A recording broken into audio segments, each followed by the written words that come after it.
Okay, welcome everybody. We are live and we're glowing again. Okay, hang on.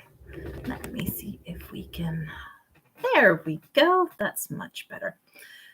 Okay, so welcome back. This is video 25 for a paradigm shift from Pharaoh's storehouse to the priest storehouse. We're trucking right along with this series. And this video, we are going to be identifying our resources. So if you've been watching the rest of the videos and coming up to this point, hopefully you've been getting excited and getting motivated of how can you jump in and how can you help. And one of the most common things that I hear when I start sharing this concept with people is like, oh, but I don't have any money. Well, everybody has something. Everyone has resources at their fingertips that they may not be aware that they have. And so with this video, I want to start unpacking that and start identifying what you have in your hand, what you have in the spirit realm to be able to tap into, and how you can start making a difference and an impact in your sphere of influence, and how you can start demonstrating love to those around you, impacting lives, and to start being the hands and the feet of Jesus to those around you. So, finance is obviously one piece of the resources. Anytime that somebody gets income, whether it's from the government, it's from an employment, it's from gifts, there's tithe that ends up being paid. A lot of people can argue for the tithe, against the tithe. Irrelevant. When it comes to the Bible, God gives seed to the sower, not to the hoarder. God gives seed to the sower, not to the greedy, not to the theological arguments. He gives it to those who are going to give it back. And if he can trust you to be an open funnel instead of a corked bottle, then he's going to be able to start flowing more and more through you. And we've gotten to see this in our own lives. So finances is one of them, making sure that you're tithing into the priest storehouse, not into Pharaoh's storehouse. You can go back and watch the other videos on how to identify which one is which, because if you're sowing into idolatry, you're not going to get a covenant size of a blessing back. Sowing into dead soil, you will not reap a harvest. You want to be sowing into fertile soil that will multiply that harvest, because we are commanded to be fruitful and multiply. And so when you're sowing, wherever you're sowing, if you sow, say, $10, do you see that $10 multiplying and making a greater impact than that $10, or is it being devoured? Is it multiplying just one-on-one, or is it multiplying exponentially? So those are some of the things that you want to start looking for. So for example, with Elijah, how the widow came to him and said, my husband, he died. He left us with a pile of debt. His debtors or creditors are now coming and they're going to take my sons. What do I do? He's like, what do you have? Not what do you not have? What do you have? And she's like, well, I've just got a little bit of oil. It's like, okay, we're going to multiply that. So he told her, go get jars and multiply it. So what did she have in that story? She had the wisdom to go to a prophet. That was one thing. She had the favor of the prophet to get an answer back. She had sons that were able to help her. She had the oil, which is the pretty obvious one. She had a house, because they shut the door to the house while they were filling up the jars. She had a community that she was able to pull on to then gather all of those jars. And then she had the labor of her sons that as she was pouring, and they're now helping her with the assembly line to keep the moving and doing a lot of the heavy lifting while she's doing the pouring. So now you've got muscle strength in those young boys or men. We don't really know how old those sons were, but they were obviously big enough to help. And then afterwards, she had a community of buyers that needed the oil that she now had possession of. And so she had a marketplace that was able to receive the goods that she had multiplied. And then she was able to use that income to then go pay off the creditor. And so you see that this is not just a little bit of oil. She had all those resources. The other thing was that she had enough faith to obey the instruction of the prophet, to be able to step out in faith and actually do what she was commanded to do. And so a lot of times when people are in the prophetic circles and they're getting prophecy and they're going from one place to the next, and they have this whole pile of prophecies, what have they done to put them into action? Because that's a resource right there. And so, for example, I had a prophetic word years ago that I was going to be writing books and manuals and whatnot. And I laughed because I flunked out of university English. And it's like, me, a writer? No. Yet you look at my website now and I have over, I think it's 1,200 pages of blogs that I've written. And I now have the Unlocking Your Finances manual. I've got the Fear of the Lord and Prosper manual written up and printed out. I have 2 other ones that are in the works, and a 3rd one that is still in my head and it hasn't come out yet onto paper. And so when we believe the prophetic word and we start acting on it, then the multiplication starts to flow. So it requires us to step out in faith. So faith is one of the biggest resources that we have. When we do what God says to do, we can expect the results that God says are going to manifest. So that's one of them. One of the other resources is time. There are people that don't have a lot of time because they are working a paid for job. But then there's other people like me, for example, I'm a stay-at-home mom, and therefore my time is able to be invested into other people. So right now, my time really late at night is investing into you guys as I'm making these videos. It doesn't cost me anything to do this other than lack of sleep. But that's a sacrifice that I'm willing to make. There's time of the elderly people that are now living on pensions, that they have the time to be able to pour knowledge and wisdom and mentorship into the younger generation. They are able to share the testimonies from their lives to be able to pour in. You've got children that have time to be able to help the older generation. And in doing so, they're now learning skills. So not only are they giving their time, they're receiving the resource of skill development. Relationships, that's another one. As you honor the relationships in your life and you are a giver instead of a taker, then you are able to develop a favor within those relationships to be able to pull on when you need something. And so we had a situation. We've had so many situations lately. So yesterday I shared a story of a family showing up on our doorstep, no warning, didn't get a phone call. And they knew where we lived, and that's how they ended up to our house.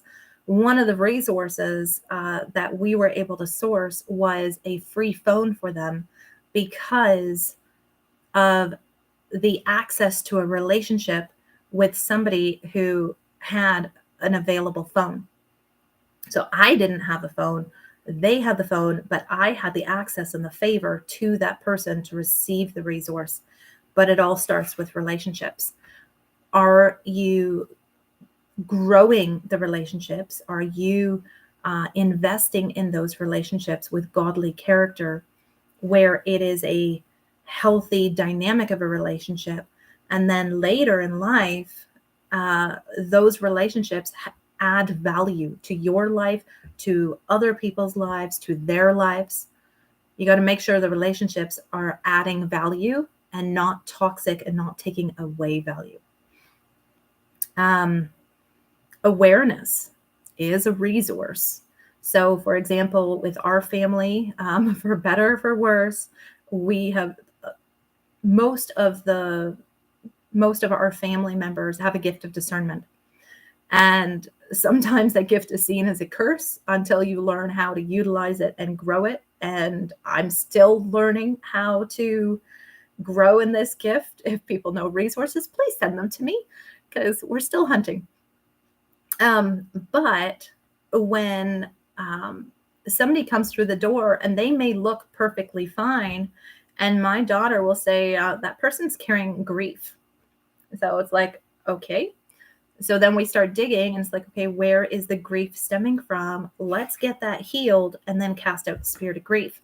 It's going to improve the value of that person's life, because they may not have understood that they were under the bondage of a spirit of grief, because the grief was never resolved when the trauma happened. So that's another resource that can be tapped into. Emotional support. So again, that scenario is adding emotional support to somebody by being there to walk them through that emotional healing. That's another example. Or simply just being a listening ear. That is another form of emotional support. Again, use myself in this example. About a year ago, I ended up going through major spiritual battles, and I was not winning. The intensity, the attacks were just one after the other. And during a time when I had no support, it was a season of testing, season of wilderness, where God was sort of stripping everything away from me. And it was at that lowest point that somebody recognized, they were on the internet, they recognized what I was saying in a chat group. And what I was saying did not reveal my spiritual battles, but they had a gift of discernment, and they knew this woman is going down. She's hanging off a cliff. Reach out to her. So they did. And they connected me to somebody that was close to me. And that relationship has borne the fruit of I am here now. I've got confidence back in my voice. I've got confidence back in my spiritual walk with the Lord. And that wilderness season bore a lot of fruit, even though it felt like I had to be thrown into a pit for a while. And because of the emotional support that other people gave me, didn't cost them anything, I am now birthing this whole paradigm shift download for you guys. I wouldn't have made it if it wasn't for the investment of those people. So when you're on a chat group online, you can be a resource to somebody else, whether you are making connections and networking, whether you are sending them resources for instruction, whether you're connecting them to other resources in other locations. So again, it doesn't cost anything. Service. When you have the opportunity to be the hands and the feet of Jesus, again, you're putting in your time, you're putting in your labor, you're giving your voice, you're giving hugs. That has so much value that we can't even put a price tag on it. When a mom is utterly exhausted and there's crisis going on, and for her to know that her baby is being taken care of and being spoiled rotten by my daughters who are all fighting over who gets to hold the baby, that you can't put a price tag on that kind of service, where that mom can now get some sleep. Because when you're dealing with trauma, sleep is very hard to come by at times. And especially when the warfare over your mind is really intense. And being able to say, you know what, we're taking care of your kids, go have a bath, go get some sleep. And to have that assurance that her kids are going to be safe, that makes a world of a difference. You can't put a price tag on that. And it's a way to demonstrate love, which this whole paradigm shift, love has to be the center of everything. Loving God, loving your neighbor, loving yourself, so that you can love your neighbor. If you don't love yourself, everything that you try to do for your neighbor will end up being twisted and it will just not be received well. It's kind of like trying to make brownies with mixing up the sugar and the salt. When you don't have love, you don't have the sweetness of love, and you're forcing yourself to go through the motions. When somebody goes to bite into that brownie and they're choking on a salt lick because instead of sugar, you put in salt, that's what service without love is like. And it's not very palatable. And it turns away a lot of people. So next one, knowledge. Having knowledge to impart to other people, whether it is practical knowledge, spiritual knowledge, knowledge like a gift of knowledge that reveals where those heart wounds are to be able to cut out the roots and bring healing to those areas. Knowledge of where to tap into different resources, knowledge of how to save money and what worked for one person and how can you implement these different strategies for other people. Food is a resource and it reaches further than just the belly. When food is brought to people who are hurting and who are in lack, it's meeting some of their foundational needs. I want to call it Pavlov's hierarchy. I might get that wrong. But when you have that pyramid of needs, the very basics of survival are on the bottom. You cannot get a person to a place of being able to be teachable if they're afraid of where their next meal is going to come. You need to have that foundation of all of those basic needs met before you can get anywhere in emotional or spiritual healing. And so bringing food, the other piece of it is bringing ready-made meals to somebody who's in crisis. Earlier today, I was hashing out a strategy with a single mom of how do we pool our resources of, like, I've got a large kitchen, larger than hers, not large compared to some other people, but it's big enough for us. And we've got a table that fits 8 people instead of 4. And I've got large mixing bowls and I've got a lot of larger pots and stuff. And so we were hashing out an idea of making a bunch of freezer meals so that it will accelerate her time at home when she is home to be able to still provide healthy meals for her family at a reduced cost instead of having to rely on takeout or just get a bowl of cereal. I'm too tired. I don't have any more energy left to make supper.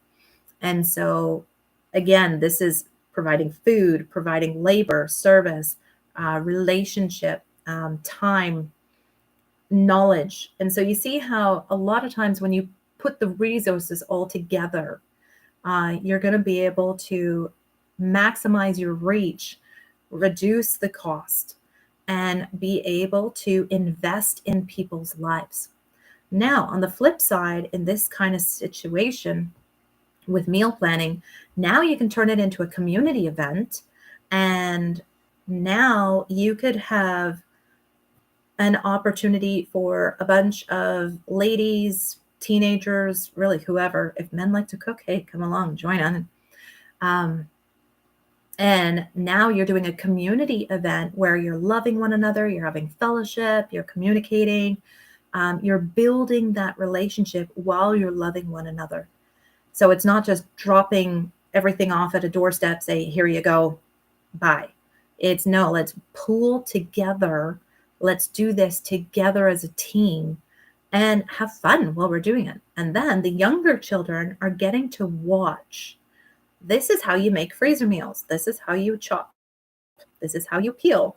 And now they're getting to learn the resource of helping out in the kitchen. And they feel like they have value. In our home, with having Alzheimer's and dementia right now, and then we have somebody else who comes that is very limited in mobility, they can peel. And so you identify, what can people do? My littlest one, she was able to pick stuff off the floor and put it in the garbage. And she felt like she was doing something important. The elderly, they were able to do what they could do. And again, it made them feel important. It gave them a sense of value. And you're nurturing them because you are pulling on the abilities that they do have, and it gives them a sense of worth. Not because of what they are able to do, but because you honor the relationship enough to actually include them and to actually pull out of them what is available. Possessions. What possessions do you have that others need that you are able to share or you're able to give away? So, for example, in previous videos, I'd mentioned $2,750 available, and then other people ended up giving us the extra amount that went up to a $20,000 Buick. And then, because we had two vehicles, family of 11, you kind of need two vehicles. Then when somebody crashed their vehicle, they still needed to get to work. We were able to loan out that Buick back out. So it got sewed into us, and now it's temporarily sewn out to somebody else. And then they have it during the day. And then we have it during the weekends.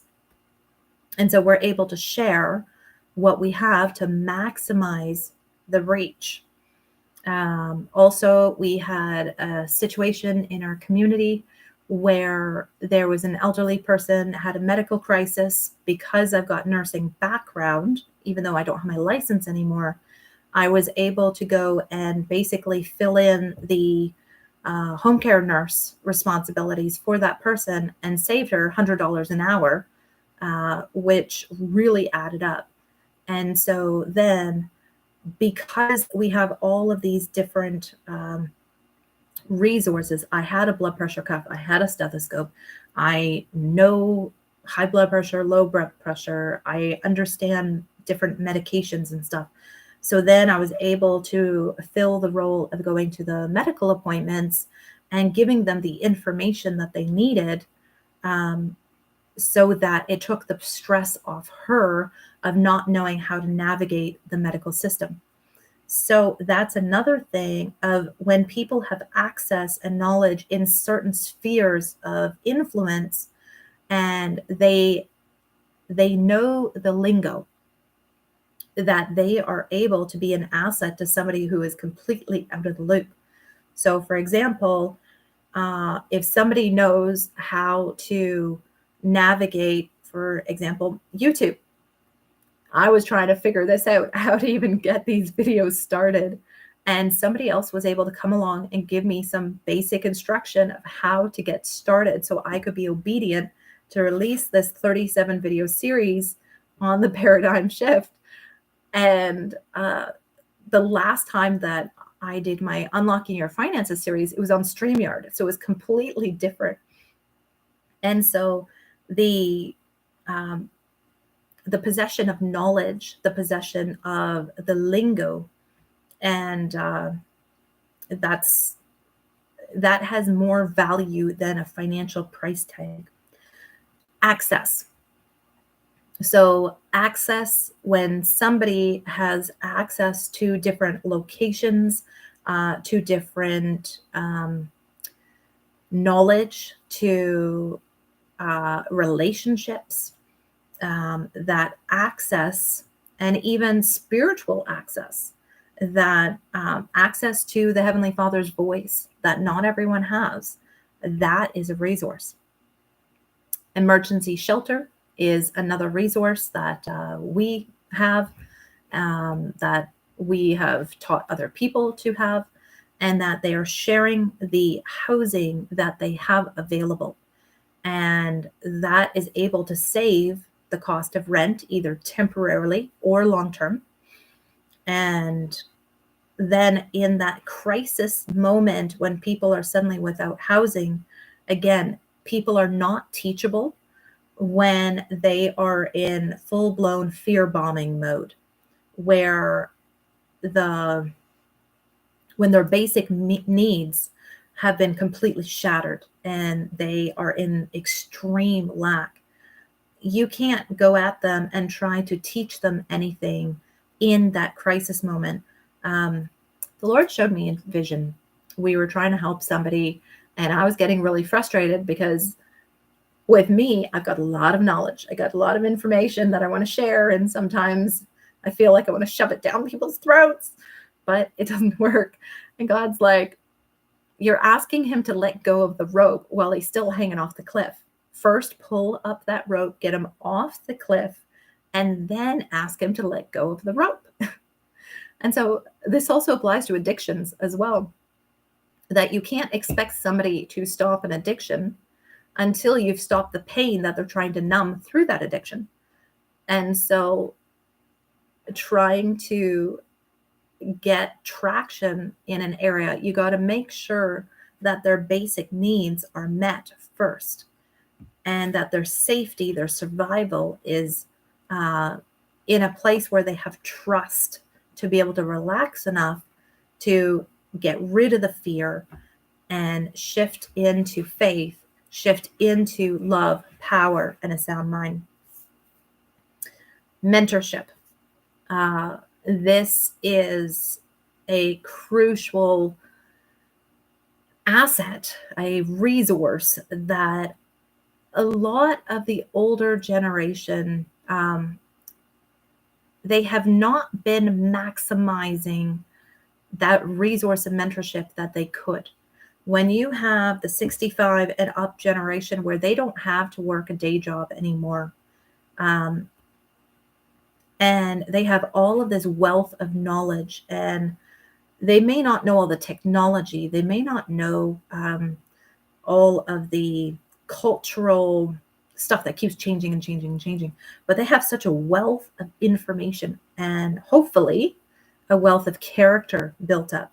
They know the hard knocks. Even somebody who's gone through a divorce and struggled through a messy marriage, they have the wisdom of, this is what I did wrong, and this is the consequences of my actions. And now, you youngins that are considering divorce, this is my testimony. Don't make the same mistakes I did. If we had done ABC, we would have been able to save our marriage. So learn from my mistakes. There's a different kind of mentorship, of spiritual mentorship, where people who have spiritual knowledge and gifting and resources are then able to pour that into other people, which then is a form of multiplying themselves.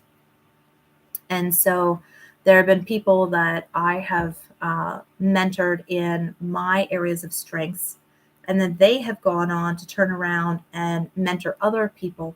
And so it continues that cycling. Spiritual gifts. I mentioned this a little bit, but Do we recognize that it is a resource available to us? Because if we are supposed to be preaching the kingdom, the gospel of the kingdom, and not the gospel of salvation, but the gospel of the kingdom. And as you go preach, saying the kingdom of heaven is at hand, heal the sick, cleanse the lepers, raise the dead, cast out devils. Freely you have received, freely give. So if you're healing the sick, now they're not losing income because they can't work. They're not having to pay out all of those medical bills and the prescription meds because of everything that's going on. So that's a money saver. For mental health issues, you cast out the demons and a lot of mental health problems are going to go away. With emotional healing, when people learn to deal with their toxic heart wounds, they are more functional relationally, socially. They're more stable with being able to maintain employment, and that adds value to their lives. When you look at the spiritual gifts of prophecy and words of knowledge and gift of discernment and miracles, healing, and tongues and interpretation of tongues, and I'm missing one. That as we apply those, that we are able to make a impact financially without needing finances. So, for example, God was sort of hitting something home about the power of our words. And we ended up having to do a 7-hour drive a couple weeks ago. And I was thinking, you know what, God, I really don't want to have to be stopping for gas. And my mind was to stop and fill up gas. And we were traveling in a caravan, like multiple vehicles. And so if we have to pull off, then everybody has to pull off. And it's like, God, just please let our gas stretch so that we don't have to stop and end up losing one another in this long drive. Because then when you're trying to find everyone, it adds more time. We ended up making a 7-hour trip. Now, on the GPS, it said it was 5 hours of drive time. Took us 7 with the potty breaks and just having to go a little slower because there was a trailer in the mix of everything. And we did that 7-hour drive on a quarter tank of gas. And God was highlighting that when we got home. It's like, you asked for it and I gave it to you. Are we asking God to show up and show off? Are we asking in faith? Now, I must admit my attitude when I was talking about that was, when I was praying that was more, I wanted to avoid a problem. I wasn't going it with the faith of God, can I receive a blessing? Which showed me I still got work to do. We're not perfect. Another example that I just got a phone call about today was somebody who is now having to really learn how to live by faith and has no job and relying on God to provide in all different manners. Went grocery shopping with a gift card and knew there wasn't enough balance on that gift card to be able to get the groceries that she needed. And when she got to the till, they ended up telling her, oh, by the way, you've won the points or something that gives you extra money for groceries. Do you want to use your point value for your groceries? And it's like, yes. So she was able to get everything that she had in her cart, even though the gift card did not cover what was in the cart. God provided and made the points materialize to be able to pay for the extra groceries. So expect those kind of things to happen. Talents and skills. So for example, we had somebody living here who worked with construction, and we were able to deal with getting the floors replaced. Our family was growing and the rooms were too small, and so we were tearing out a decorative wall in order to put in open it up. And then in the process of doing that, we had to rip out the floor in order to put proper flooring back in. They were able to do all of that as an exchange. So they're living with us for free. Now they are giving us their labor for free. And in the process, my husband and son are getting to learn how to lay flooring. And so now in the future, my husband will be able to be an asset back to that person because now he knows the skill that he was taught.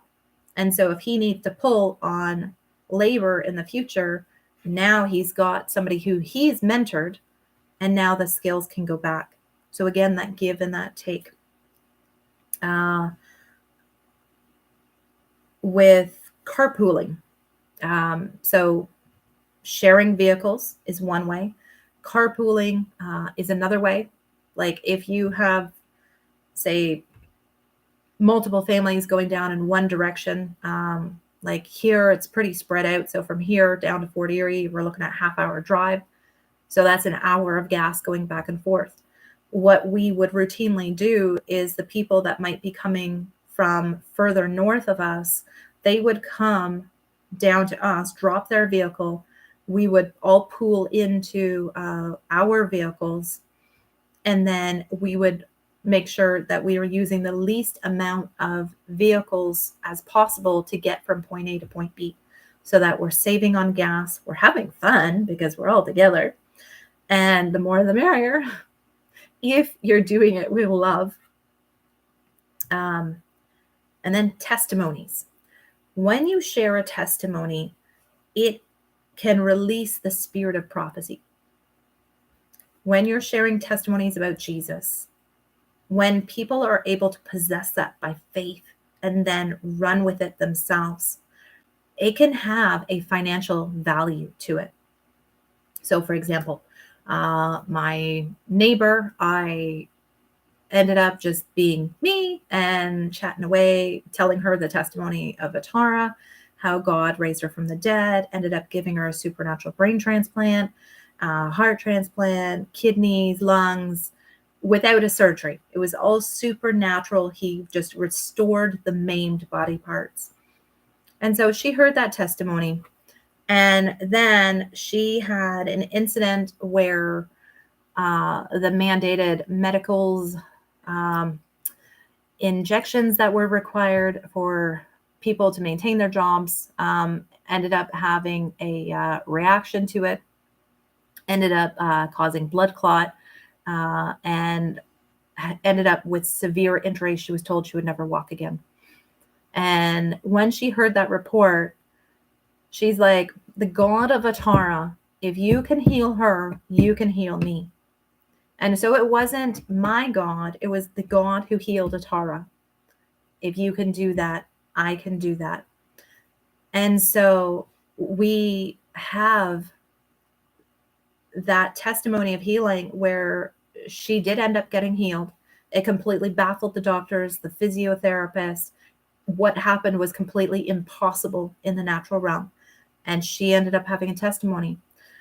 She was able to go back to work, sharing that testimony around. She came back to me, told me the testimony. And then she ended up getting Bibles for her children. She started reading it.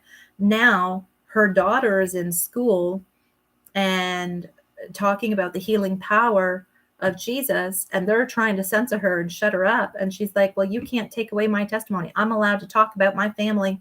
You're not allowed to tell me to shut up. And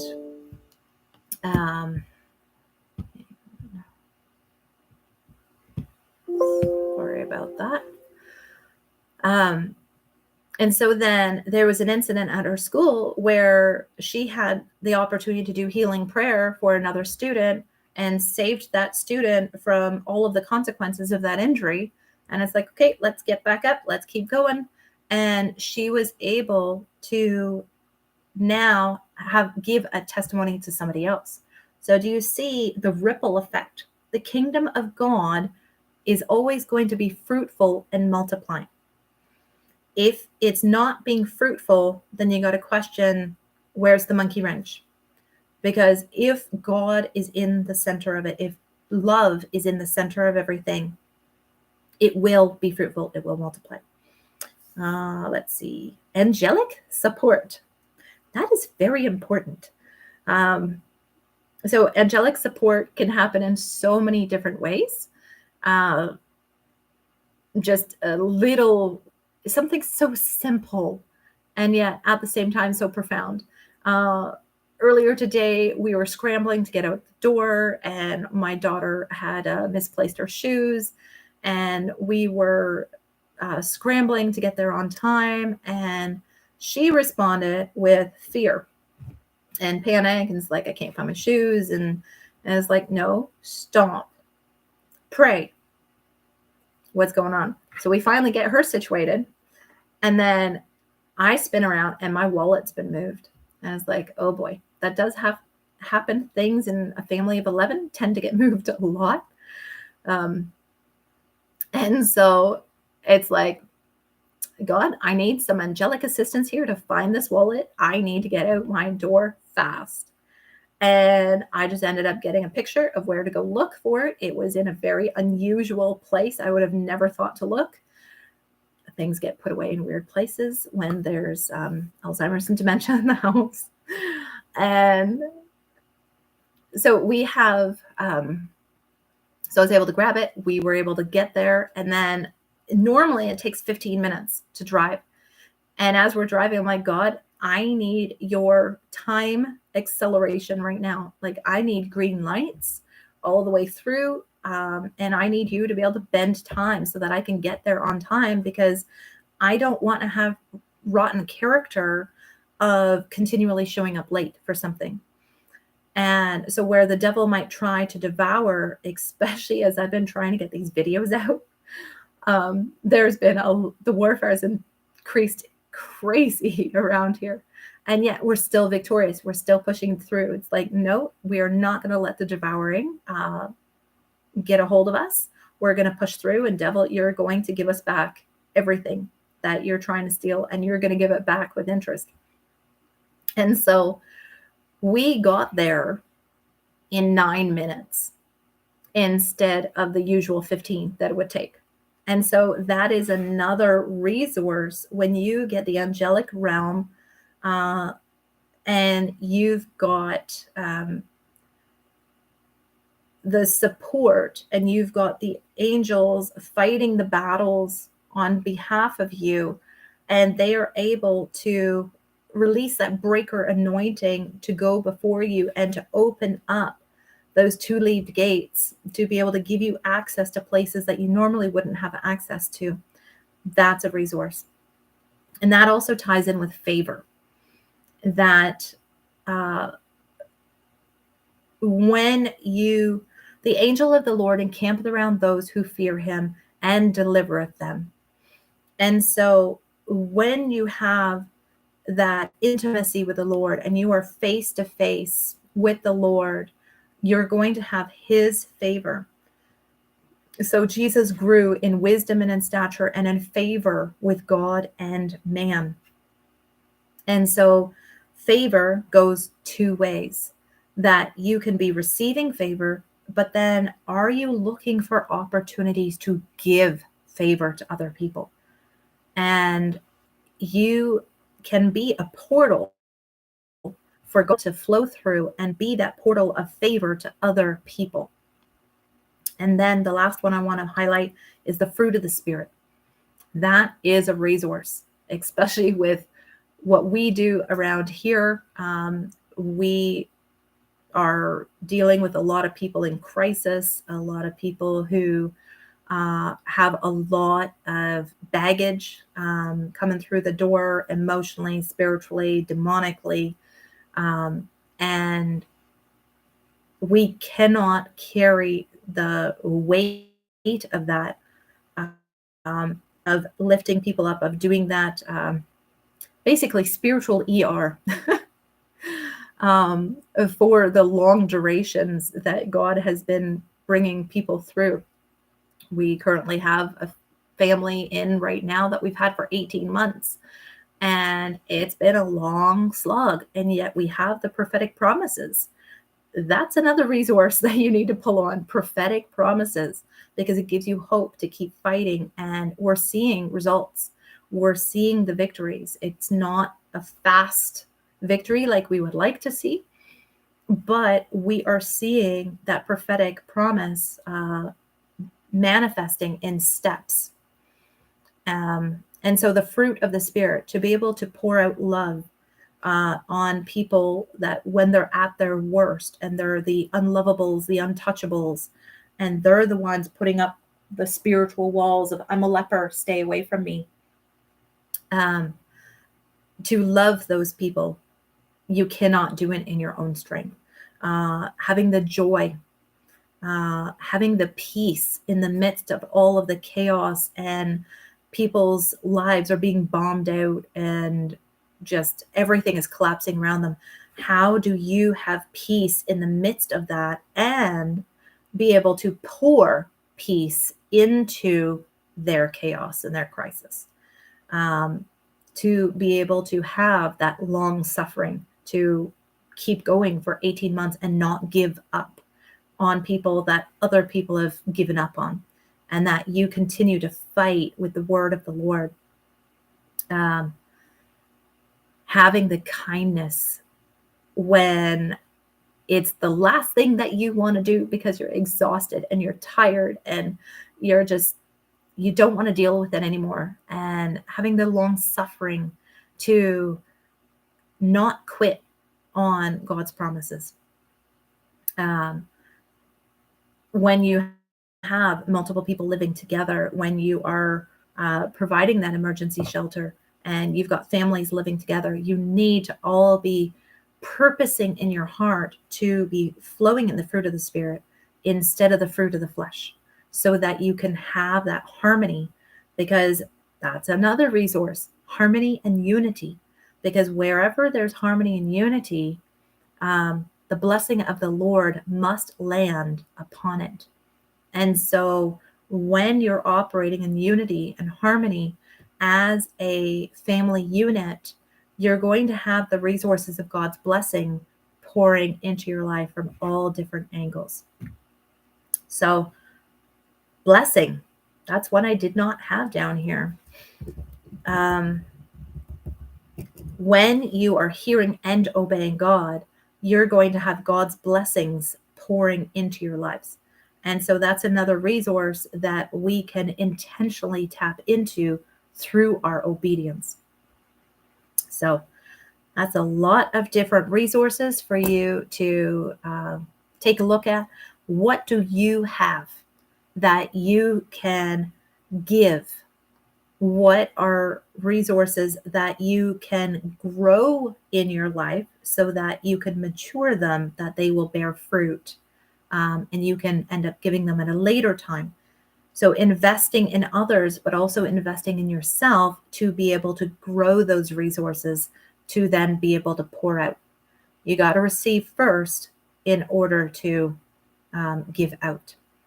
So hopefully that tickles your brain a little bit on how you can find different assets and resources within your own life, and how you can start intentionally loving those around you with what God has put within you and around you. Okay, God bless you.